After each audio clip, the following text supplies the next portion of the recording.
JPSC में लगातार भ्रष्टाचार भी हो रहा है। सभी सरकारों ने यहाँ पर ज़्यादा से ज़्यादा भ्रष्टाचार करने का कोशिश किया है। पहली जेपीएससी से लेकर लगातार छठी जेपीएससी में अनियमितताएं और गड़बड़ी और भ्रष्टाचार सामने आया है और ये छुपा हुआ नहीं है। झारखंड के लगभग सभी लोग जान चुके हैं। अभी छठी जेपीएससी को भी रद्द करने की बात हुई थी और कोर्ट ने भी कहा है कि रद्द कीजिए, लेकिन हेमंत सोरेन जी जो रद्द करने की बात करते थे वो भी इसको बचाने में लगे हुए हैं, यानी वो भ्रष्टाचार को बचाने में लगे हुए हैं।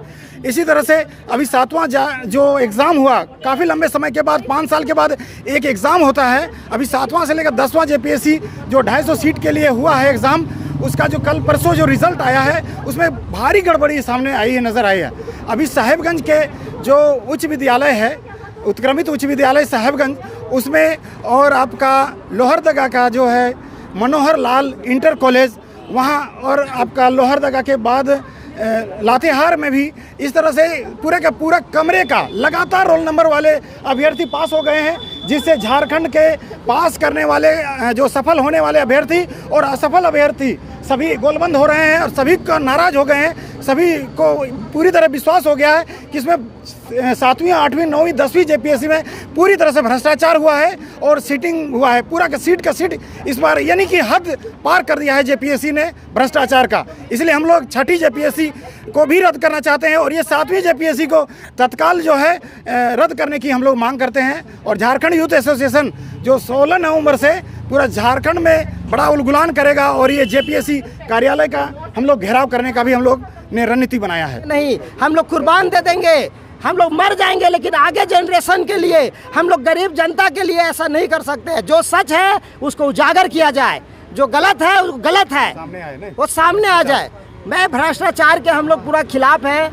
हम नहीं, हमारे जैसे कई छात्र बहुत मेहनत से पढ़ाई कर रहे थे, बहुत आशा लगाए हुए थे और इस तरीक़ा से निराशा जो मिली है, हम लोगों को हतोत्साहित जो हुआ है, ये बहुत बड़ा विडंबना है। कई छात्र ऐसे मिल रहे हैं जो दोबारा पढ़ने के लिए हिम्मत नहीं जुटा पा रहे हैं, वो हिम्मत नहीं कर पा रहे क्योंकि हम लोगों के दिमाग में आ गया कि पढ़ के करोगे क्या, नौकरी तो उसी को मिलेगा जिसका मैंने पिताजी, जिसका रिश्तेदार, जिसका परिवारवाद जो होगा वो पैसा वाला होगा, घूस देगा, पास हो जाएगा। अगर ये लालछन को बचानी है सरकार को, आयोग को, तो ये स्पष्ट करे कि ये जो पारदर्शिता लावे कि ये जो रेगुलर पास हुआ है, क्रमबद्ध जो पास हुआ है, ये सही है या गलत है। ये कभी संजोग नहीं हो सकता। कल का स्टेटमेंट में आयोग महोदय का कहना था कि नहीं, ये संजोग है। मैं दावे के साथ करता हूँ कि ये संजोग कभी नहीं हो सकता है कि रेगुलर पास करेगा, क्रमवार पास करेगा। और कर रहे हैं क्योंकि जब रिजल्ट आया, अभी आपने देखा पिछले हफ्ते रिजल्ट आई,